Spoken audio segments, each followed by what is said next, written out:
ഇടയലേഖനം ദുക്രാന തിരുനാൾ സഭാദിനം 2024. Zero Malabar സഭയുടെ major arch bishop Raphael Thattil തന്റെ സഹശുശ്രൂഷകരായ മെത്രാപ്പോലിത്താമാർക്കും മെത്രാന്മാർക്കും വൈദികർക്കും സമർപ്പിതർക്കും തന്റെ അജപാലന ശുശ്രൂഷയ്ക്ക് ഏൽപ്പിക്കപ്പെട്ടിരിക്കുന്ന എല്ലാ ദൈവജനത്തിനും എഴുതുന്നത്. കർത്താവിന്റെ കൃപ നിങ്ങളെല്ലാവരോടും കൂടെ ഉണ്ടായിരിക്കട്ടെ. ഈശോ മിശിഹായിൽ പ്രിയ സഹോദരീ സഹോദരന്മാരെ, നമ്മുടെ പിതാവായ മാർ തോമാശ്ലീഹായുടെ രക്തസാക്ഷിത്വത്തിന്റെ ഓർമ്മ നിറഞ്ഞു നിൽക്കുന്ന ദുക്രാന തിരുനാളിനോടനുബന്ധിച്ച് നിങ്ങളെ എല്ലാവരെയും ഈ ഇടയലേഖനത്തിലൂടെ അഭിസംബോധന ചെയ്യാൻ എനിക്ക് അതിയായ സന്തോഷമുണ്ട്. വർഷങ്ങളായി നമ്മൾ ഈ ദിവസം സീറോ മലബാർ സഭാദിനമായി ആചരിച്ചു വരികയാണ്. ഉദ്ധിതനായ നമ്മുടെ കർത്താവിന്റെ തിരുവിലാവിലെ മുറിവിന്റെ ദർശനത്തിൽ നിന്ന് മാർ തോമാശ്ലീഹ നടത്തിയ "എന്റെ കർത്താവേ, എന്റെ ദൈവമേ" എന്ന വിശ്വാസ പ്രഖ്യാപനം അപ്പസ്തോലന്റെ സുവിശേഷ പ്രഘോഷണമായി മാറിയതിലൂടെ രൂപം കൊണ്ടതാണ് നമ്മുടെ സഭ.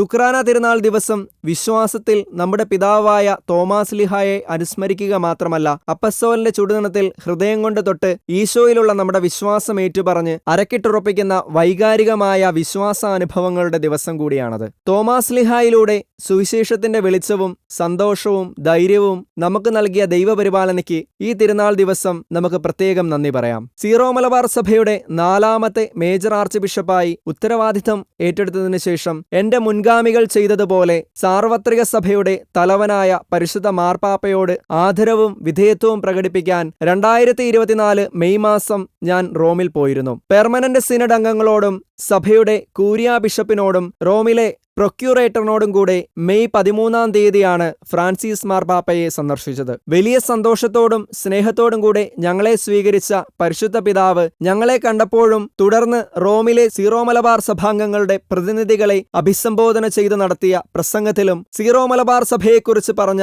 നല്ല കാര്യങ്ങൾ നമുക്ക് അംഗീകാരവും പ്രോത്സാഹനവുമായിരുന്നു. നമ്മുടെ സഭയോടുള്ള പരിശുദ്ധ പിതാവിന്റെ കരുതലിനും വാത്സല്യത്തിനും നന്ദി പറയുന്നതിനോടൊപ്പം പരിശുദ്ധ പിതാവിന്റെ ആരോഗ്യത്തിനു വേണ്ടിയും എല്ലാ നിയോഗങ്ങൾക്ക് വേണ്ടിയും പ്രാർത്ഥിക്കാനും എല്ലാവരോടും ആഹ്വാനം ചെയ്യുന്നു. പ്രിയപ്പെട്ടവരെ, പരിശുദ്ധ പിതാവ് ഫ്രാൻസിസ് മാർപ്പാപ്പ വത്തിക്കാൻ പാലസിലെ കൺസിസ്റ്ററി ഹാളിൽ മെയ് 13-ാം തീയതി നടത്തിയ പ്രസംഗത്തിലെ ചില കാര്യങ്ങൾ ദുക്രാന തിരുനാളിന്റെയും സഭാദിനാഘോഷങ്ങളുടെയും പശ്ചാത്തലത്തിൽ വിചിന്തന വിഷയമാക്കാൻ ഞാൻ ആഗ്രഹിക്കുന്നു. ഒന്നാമതായി, നമ്മുടെ സഭയുടെ അപ്പസ്തോലിക പാരമ്പര്യത്തെക്കുറിച്ച് നാം അവബോധമുള്ളവരും അതിൽ അഭിമാനിക്കുന്നവരുമാകണം. മാർപ്പാപ്പ ഇപ്രകാരം പറഞ്ഞു: ഭാരതത്തിന്റെ അപ്പസ്തോലനായ മാർ തോമാശ്ലീഹായുടെ രക്തസാക്ഷിത്വത്തിന്റെ സാക്ഷ്യത്തിൽ വേരൂന്നിരിക്കുന്നതിനാൽ അതിപുരാതനമാണ് നിങ്ങളുടെ വിശ്വാസത്തിന്റെ ഉത്ഭവം. നിങ്ങളെല്ലാവരും അദ്ദേഹത്തിന്റെ അപ്പസ്തോലിക പ്രബോധനങ്ങളുടെ സൂക്ഷിപ്പുകാരും അവകാശികളുമാണ്. നമ്മുടെ സഭയുടെ ദീർഘവും ദുഷ്കരവുമായ ചരിത്രത്തിൽ നേരിടേണ്ടി വന്ന എല്ലാ പ്രതികൂല സാഹചര്യങ്ങളിലും പത്രോസിന്റെ പിൻഗാമിയോട് നമ്മളെന്നും അചഞ്ചലമായ കൂറു പുലർത്തിയിട്ടുണ്ട് എന്ന് ഫ്രാൻസിസ് മാർപ്പാപ്പ പറഞ്ഞത് കത്തോലിക്കാ സഭയുടെ കൂട്ടായ്മയിൽ എന്നും നിലനിന്ന നമ്മുടെ ത്യാഗപൂർണമായ വിശ്വസ്തതയ്ക്കുള്ള അംഗീകാരമായി കണക്കാക്കാം. നമ്മുടെ പൂർവ്വപിതാക്കന്മാർ കടന്നുപോയ എല്ലാ സഹനങ്ങളിലും സഭാ സംവിധാനങ്ങളോട് ചേർന്ന് നിന്ന് അനുസരിച്ചതുകൊണ്ടാണ് പൗരസ്ത്യ സഭകൾക്കിടയിൽ സീറോ മലബാർ സഭ ഇന്ന് എണ്ണത്തിലും വിശ്വാസ തീക്ഷ്ണതയിലും പ്രേക്ഷിത പ്രവർത്തനത്തിലും പ്രശംസിക്കപ്പെടുന്ന വിധത്തിൽ വളർച്ച പ്രാപിച്ചത്. അനൈക്യവും അനുസരണക്കേടും വിതച്ച വലിയ വിപത്തുകളെ നേരിട്ടവരും അതിന്റെ തിക്തഫലങ്ങൾ കണ്ടുകൊണ്ടിരിക്കുന്നവരുമാണ് നമ്മൾ. സഭാധികാരികളോടുള്ള അനുസരണം കത്തോലിക്കർ ജീവിക്കേണ്ട ഒരു പുണ്യമാണ്. അതോടൊപ്പം നൈയാമികമായി പറഞ്ഞാൽ ഒരു സഭയെന്ന വിധത്തിൽ അനുസരിക്കാൻ നമ്മൾ കടപ്പെട്ടവരുമാണ്. കഴിഞ്ഞ 2000-ത്തിലധികം വർഷങ്ങളിലൂടെ പ്രതിസന്ധികൾക്കിടയിലും ഇടമുറിയാത്ത അപ്പസ്തോലിക പാരമ്പര്യത്തിൽ നമ്മെ നയിച്ച ദൈവത്തിന് നന്ദി പറയാം. ഈ അപ്പസ്തോലിക പാരമ്പര്യം ഒരു വലിയ നിധി പോലെ സൂക്ഷിക്കുകയും തലമുറകൾക്ക് കൈമാറുകയും ചെയ്യേണ്ടതാണെന്ന ഉത്തരവാദിത്തം നമുക്ക് മറക്കാതിരിക്കാം. രണ്ടാമതായി, നമ്മുടെ സഭയുടെ ആഗോള സാന്നിധ്യവും പ്രേക്ഷിത പ്രവർത്തനങ്ങളുമാണ് നമ്മൾ ചിന്തിക്കുന്നത്. പരിശുദ്ധ പിതാവ് ഇങ്ങനെ പറഞ്ഞു: നിങ്ങളുടെ പ്രിയ സഭയുടെ വിശ്വാസികൾ ഇന്ത്യയിൽ മാത്രമല്ല ലോകത്താകമാനം വിശ്വാസത്തിന്റെയും ഭക്തിയുടെയും തീഷ്ണതയിൽ അറിയപ്പെടുന്നവരാണ്. 20-ാം നൂറ്റാണ്ടുവരെ പ്രധാനമായും കേരളത്തിൽ ഒതുങ്ങിയ നമ്മുടെ സഭ ഇന്ന് ആഗോള സാന്നിധ്യമുള്ള ഒരു സഭയായി വളർന്നുവെന്നത് അഭിമാനകരം തന്നെ. കഴിഞ്ഞ കാലങ്ങളിൽ വിവിധ ദേശങ്ങളിലേക്ക് കടന്നു ചെന്ന സഭാമക്കൾ നമ്മുടെ കർത്താവിലുള്ള വിശ്വാസം അഭംഗുരം കാത്തുസൂക്ഷിക്കാനും അവരായിരിക്കുന്ന ദേശങ്ങളിൽ തീഷ്ണതയോടെ ജീവിക്കാനും കലർപ്പില്ലാതെ തലമുറകൾക്ക് കൈമാറാനും കാണിക്കുന്ന പ്രതിബദ്ധത പ്രശംസനീയമാണ്. ആഗോള കുടിയേറ്റത്തിന്റെ ഈ കാലഘട്ടത്തിൽ ഈ പ്രേക്ഷിത വേല തുടരാൻ പ്രവാസികൾ തുടർന്നും പ്രതിബദ്ധരാകണം. ഭാരതം മുഴുവനിലും ലോകത്തിന്റെ പല ഭൂഖണ്ഡങ്ങളിലും സീറോ മലബാർ സഭയ്ക്ക് ആവശ്യമായ സഭാ സംവിധാനങ്ങൾ രൂപപ്പെടുത്താൻ ചരിത്രപരമായ തീരുമാനങ്ങളെടുത്ത ഫ്രാൻസിസ് മാർപ്പാപ്പ ഗൾഫ് രാജ്യങ്ങളിൽ നമ്മുടെ സഭയ്ക്ക് അജപാലന ശുശ്രൂഷ ചെയ്യുന്നതിനുള്ള അനുവാദം വാക്കാൽ നൽകിയത് ഇത്തരുണത്തിൽ നന്ദിയോടെ അനുസ്മരിക്കുന്നു. ഗൾഫ് രാജ്യങ്ങളിലെ 5 ലക്ഷത്തിലധികം വരുന്ന വിശ്വാസികൾക്ക് ആവശ്യമായ സഭാ സംവിധാനങ്ങൾ കാലതാമസം കൂടാതെ രൂപപ്പെടുമെന്ന് നമുക്ക് പ്രത്യാശിക്കാം. ആഗോള കുടിയേറ്റത്തിന്റെ പശ്ചാത്തലത്തിൽ പഠനത്തിലും ജോലിക്കും മെച്ചമായ ജീവിത സൗകര്യങ്ങൾക്കും വേണ്ടി നമ്മുടെ മക്കളും കുടുംബങ്ങളും ലോകത്തിന്റെ വിവിധ ഭാഗങ്ങളിലേക്ക് കടന്നു ചെല്ലുമ്പോൾ നമ്മുടെ സഭയുടെ തനതായ പൈതൃകം കാത്തുസൂക്ഷിക്കാൻ ആഗോള സഭയുടെ തലവൻ ആഹ്വാനം ചെയ്യുന്നത് ഇപ്രകാരമാണ്: മഹത്തായ ആരാധനാപരവും ആത്മീയവും സാംസ്കാരികവുമായ നിങ്ങളുടെ പൈതൃകം എന്നും ഏറെ തിളക്കത്തോടെ പ്രകാശിതമാകുന്നതിനു വേണ്ടി നിങ്ങൾ എവിടെയായാലും നിങ്ങളുടെ സ്വയംഭരണാവകാശമുള്ള സഭയോട് ചേർന്ന് നിൽക്കാൻ സീറോ മലബാർ സഭ, സീറോ മലബാർ കത്തോലിക്ക സഭാംഗങ്ങളായ നിങ്ങളെ ഞാൻ പ്രോത്സാഹിപ്പിക്കുന്നു. ഈ ആഹ്വാനം സ്വീകരിച്ചുകൊണ്ട് നമ്മുടെ സഭയുടെ ആരാധനാക്രമവും വിശ്വാസ പാരമ്പര്യങ്ങളും മുറുകെ പിടിക്കാനും അഭിമാനത്തോടെ അത് ജീവിക്കാനും എല്ലാവരും പരിശ്രമിക്കണമെന്നും സഭാമക്കളെ സഭാ സംവിധാനത്തോട് ചേർത്ത് നിർത്താൻ അജപാലകർ പ്രത്യേകം ശ്രദ്ധിക്കണമെന്നും ഞാൻ ആഗ്രഹിക്കുന്നു. ഇത്തരം സാഹചര്യങ്ങളിൽ സീറോ മലബാർ സഭാ മക്കൾ എന്ന നിലയിലുള്ള സ്വത്വബോധത്തിൽ ആഴപ്പെട്ടു വളരാൻ ചില സങ്കുചിത ചിന്തകൾ വെടിയേണ്ടി വരും.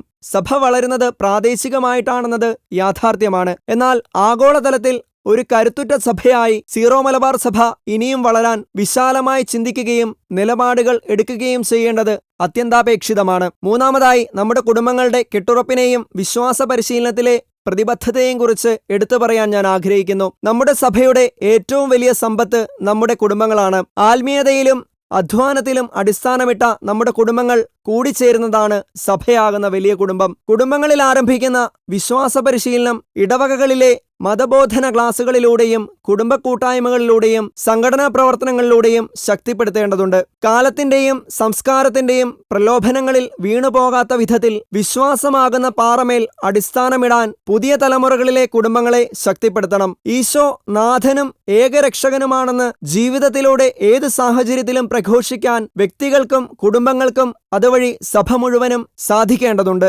ദൈവം നമ്മുടെ സഭയിൽ ധാരാളം വൈദിക സമർപ്പിത ദൈവവിളികൾ നൽകി അനുഗ്രഹിച്ചിട്ടുണ്ട്. നമ്മുടെ വൈദികരും സമർപ്പിതരും ലോകമെമ്പാടും ഫലപ്രദമായ ശുശ്രൂഷ ചെയ്യുന്നുമുണ്ട്. സുവിശേഷ പ്രഘോഷണ ദൗത്യം പ്രത്യേകമായ വിധത്തിൽ സ്വീകരിച്ച് വിവിധ മേഖലകളിൽ ശുശ്രൂഷ ചെയ്യുന്ന അൽമായ സഹോദരങ്ങളെയും ഈ അവസരത്തിൽ പ്രത്യേകം ഓർക്കുന്നു. ഈ ദൈവവിളികളെയെല്ലാം പ്രോത്സാഹിപ്പിക്കാനും കഴിയുന്ന വിധത്തിലെല്ലാം സഹായിക്കാനും അവർക്ക് വേണ്ടി പ്രാർത്ഥിക്കാനും നമുക്ക് പ്രത്യേകമായി പരിശ്രമിക്കാം. അതുപോലെ യുവജനങ്ങളെ പ്രത്യേകം ശ്രവിക്കാനും അവരുടെ കൂടെ നടക്കാനും ചോദ്യങ്ങൾക്ക് ഉത്തരം കൊടുക്കാനും ആവശ്യമായ മാർഗനിർദ്ദേശങ്ങൾ നൽകാനും അജപാലകർ പ്രത്യേകം ശ്രദ്ധയുള്ളവരായിരിക്കണം. യുവജനങ്ങളുടെ വിശ്വാസ ജീവിതത്തിന്റെ ആഴപ്പെടലും സാക്ഷ്യത്തിന്റെ ശക്തിയുമാണ് സഭയുടെ ഭാവി എന്നത് യുവജനങ്ങളും സഭാ ശുശ്രൂഷകരും ഒരുപോലെ ഓർമ്മിക്കേണ്ടതാണ്. ഈശോയിൽ എനിക്ക് ഏറ്റവും പ്രിയപ്പെട്ടവരെ, ദൈവത്തിന്റെ സ്നേഹമാർന്ന പരിപാലന എന്നും നമ്മോടൊപ്പമുണ്ട്. പരിശുദ്ധ പിതാവിന്റെ വാക്കുകൾ ഞാൻ ആവർത്തിക്കട്ടെ: ബുദ്ധിമുട്ടുകളുടെയും പ്രതിസന്ധികളുടെയും സമയങ്ങളിൽ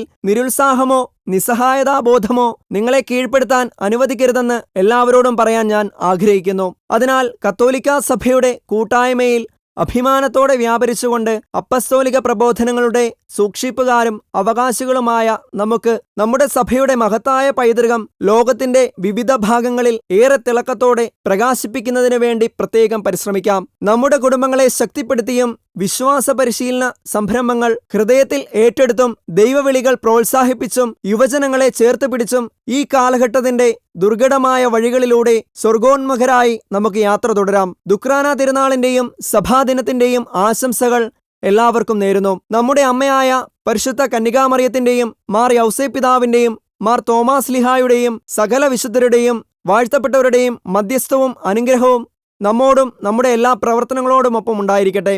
മാർ റാഫേൽ തട്ടിൽ, സീറോ മലബാർ സഭയുടെ മേജർ ആർച്ച് ബിഷപ്പ്.